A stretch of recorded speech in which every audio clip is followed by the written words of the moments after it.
Previously, we hitchhiked through Sinai, dived in the Red Sea, and even spotted some dugongs. But now, it's time to discover the temples of Upper Egypt. Part 2 Upper Egypt.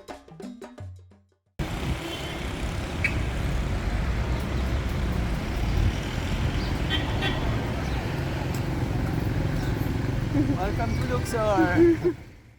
So here we are in the port of Luxor with a clear objective: get a good deal on a cruise on the Nile, a bucket list experience for many. Paul is set on repeating our previous success in Hurghada when we got a last minute deal for a cruise, and he is willing to visit as many boats as it takes. Believe it or not, we visited all 24 boats that were at the port, and one after another they claimed to be fully booked. So we're saving this experience for next time in Egypt. But no regrets, it was a lot of fun visiting all these beautifully decorated cruise ships. Even though our day didn't start as planned, Luxor is the world's greatest open-air museum, so we were not really worried about how to spend our time here. Firstly, we visited Karnak Temple, a huge complex to which dozens of pharaohs added their own constructions over many centuries. Everything is built at a supergiant scale, from its massive decorated pillars to the obelisks and statues. Our personal favorite was the Hypostyle Hall, featuring 134 columns. Paul, what lesson you learned I today? learned that I look Arabic enough to get compliments, but not enough to get the Egyptian price. There are two prices. So one for the Egyptian and 10 for the tourists. Don't know if you can get better than this. So we just crossed to the West Bank and caught a taxi taking us to the famous Valley of the Kings. While the Old Kingdom pharaohs were showing off with their pyramids, it also attracted unwanted attention of thieves. So the new kingdom leaders decided to change the burial tradition and chose to hide their resting place in this valley. As of today, 63 tombs have been discovered, and only a handful are open to visits. in spite of their efforts, virtually all the tombs in the Valley of the Kings were cleared out by thieves at some point in time. But nevertheless, the hieroglyphs on the wall of each tomb provided us with invaluable knowledge about ancient life of Egyptians. We're alone in a tomb. It's incredible, there is no one for over 10 minutes. Yeah. So far my favorite tomb. Like, not just because there is no one, but because it's so colorful. And there are two huge chambers. It's so nice. It's so nice. The colors, the smell, everything brings you to another There is time. really like a mummy smell. Don't know if it's a good thing. Yeah. So, where we've been? These ones.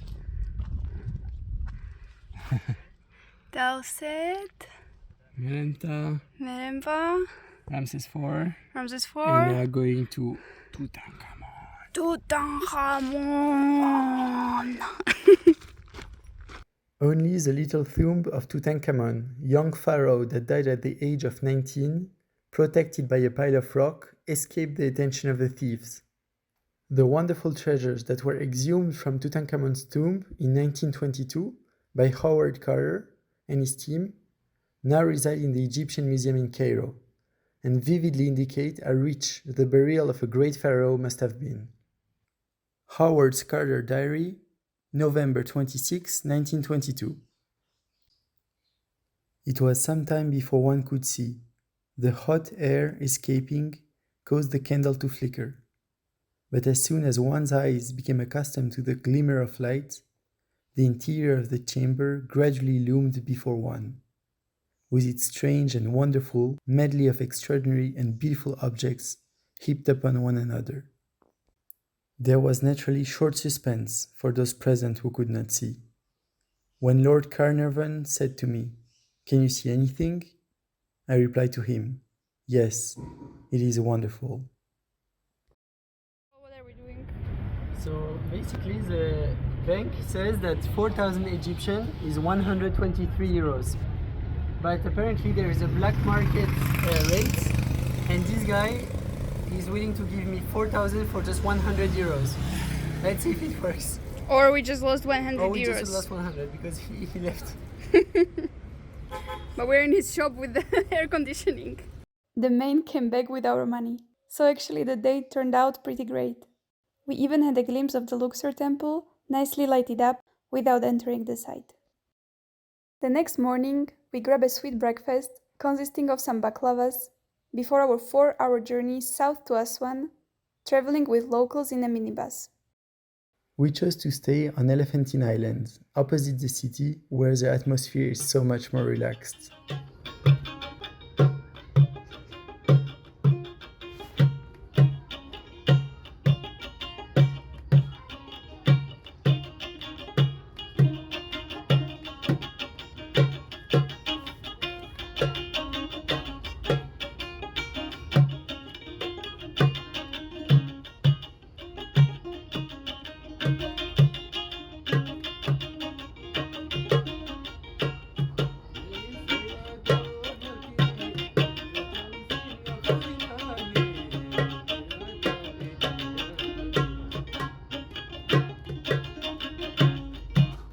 Taking our first tuk-tuk ride in Egypt to meet Abdul, who is going to show us around on his boat.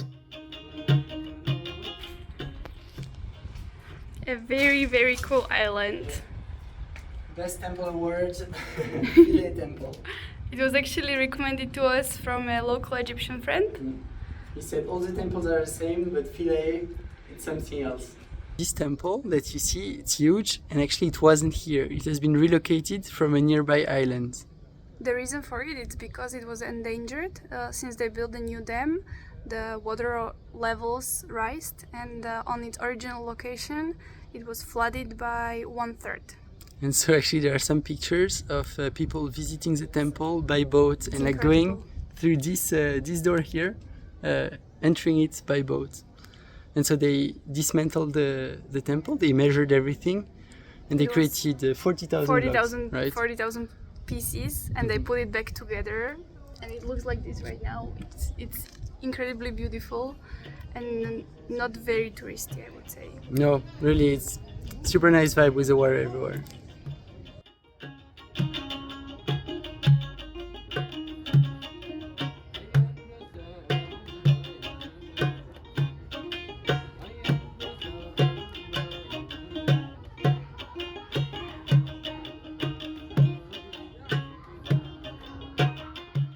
The boat tour continues, and Abdul is taking us to his favorite island, Philae, home to an authentic Nubian village. It seemed almost abandoned, although the paintings and decorations were absolutely incredible, and we then found a great refuge in a Bob Marley camp with an amazing view.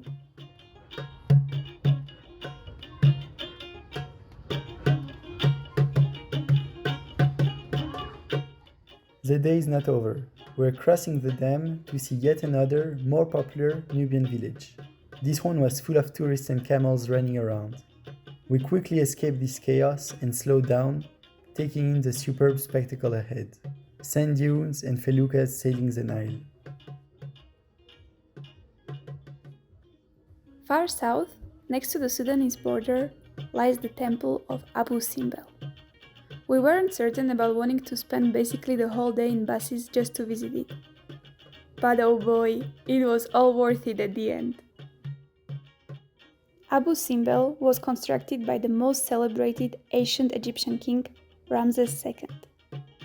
Wow! We just arrived at Abu Simbel Temple. It's incredible.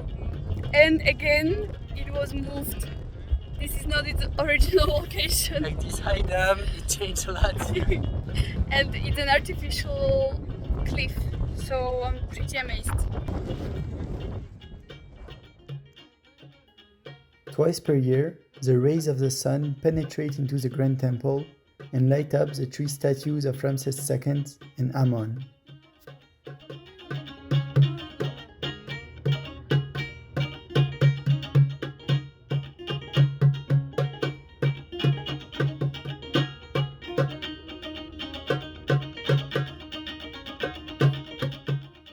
The small temple was constructed for his beloved wife, and it uniquely shows Nefertari's statue in the same size as Ramses's. in order to demonstrate her status and importance.